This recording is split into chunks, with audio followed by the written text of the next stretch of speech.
और दरभंगा जो शब्द बना है वो बना है द्वारबंग से, द्वारबंग से बना है। ये मुझे कह रहे कि ससुराल का मामला हो गया है, तो आप ही होंगे। कौन था? इधर से आवाज आई किसी की? अच्छा, द्वारबंग का मतलब होता है बंगाल का द्वार। यहां से बांग्ला भाषा और बंगाली समाज की शुरुआत होती है, इसलिए इस इलाके का नाम है दरभंगा। ठीक, ये बात इसलिए समझना जरूरी है कि जब संस्कृत से हिंदी बनी, उसी प्रोसेस में संस्कृत से बांग्ला भी बनी, असमिया बनी, मराठी, गुजराती, सिंधी, पंजाबी, ये सारी भाषाएं संस्कृत से ही बनी है। लेकिन संस्कृत से बनने की परंपरा में अपभ्रंशें अलग अलग थी, और उन अपभ्रंशों से कुछ भाषाएं बनी, कुछ बोलियां बनी। जैसे एक अपभ्रंश मागधी अपभ्रंश थी। मागधी अपभ्रंश से एक तरफ बांग्ला भाषा बनी और एक तरफ हिंदी की बिहारी हिंदी बनी। और बिहारी हिंदी का मतलब हुआ जैसे मैथिली, मगही, भोजपुरी और अंगिका, कुछ लोग कहते हैं, उसको भी शामिल कर लें, ये बोलियां बनी। समझने की बात है कि जिस अपभ्रंश से बिहारी हिंदी बनी है, उसी अपभ्रंश से बांग्ला भाषा बनी। इसलिए बांग्ला भाषा में और बिहारी हिंदी में या भोजपुरी मैथिली में बहुत गहरी समानताएं मिले तो आश्चर्य की बात है या सामान्य बात है? सामान्य बात है। तो उस समय, जिस समय की बात ये कर रहे हैं, अगर हम भाषा की बात करें, उस समय भाषा में एक तरफ बांग्ला बन रही थी और एक तरफ, अगर हिंदी परंपरा की बात करें, तो मैथिली बन रही थी।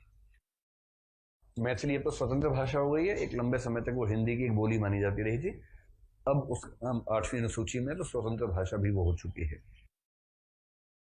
तो बांग्ला और मैथिली के संक्रमण बिंदु पर विद्यापति हुए, इसलिए उनके साहित्य के साथ एक खास बात है। और वो खास बात यह है, एक तीसरी भाषा हिंदी तो है ही अपनी, इनकी एक ही पुस्तक पदावली बांग्ला साहित्य के सिलेबस में भी है, मैथिली साहित्य के सिलेबस में भी है और हिंदी साहित्य के सिलेबस में भी है। और इस बात पर आप चौंके नहीं कभी, इसलिए आपको मैंने बताया कि इसकी वजह क्या है। क्योंकि जिस परंपरा से भाषा बनी उसको बोलते हैं मागध अपभ्रंश या मागधी अपभ्रंश। आप ध्यान होगा, कल एक शब्द आया था अर्धमागधी अपभ्रंश। अर्धमागधी अपभ्रंश से बुंदेली, बघेली, छत्तीसगढ़ी 3 बोलियां निकली थी। पर मागधी अपभ्रंश से न केवल हिंदी की बोलियां निकली, आप केवल 2 अभी देखिए, एक तरफ निकली बांग्ला भाषा और एक तरफ निकली बिहारी हिंदी। बिहारी हिंदी भाषा नहीं है, उपभाषा है। एक होती है भाषा, एक होती है उपभाषा। उपभाषा के अंदर बोलियां होती हैं, और बिहारी हिंदी के अंतर्गत जो बोलियां आती हैं, उन 3.5 बोलियों में से, 3.5 में से करो कि अंगिका को कुछ लोग बोली मानते हैं, कुछ अभी उपबोली मानते हैं उसको। तो इनमें से पहली है मैथिली। तो आपको ये कंसेप्ट समझ में आना चाहिए कि बांग्ला और मैथिली दोनों के विकास की परंपरा एक ही है।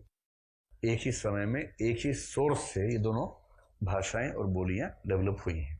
बात समझ में आएगी आप लोगों को? तो इस बात पर चकित होने की जरूरत है कि ये बांग्ला, मैथिली और हिंदी साहित्य में कैसे आ गए? कोई चकित होने की बात नहीं है, क्योंकि एक भाषिक परंपरा में ऐसा होता है। संयोग ये है कि ठीक उस समय इनका समय है जब ये प्रोसेस चल रहा था भाषा में, इसलिए इनकी कविताएं दोनों भाषाओं में समादृत है।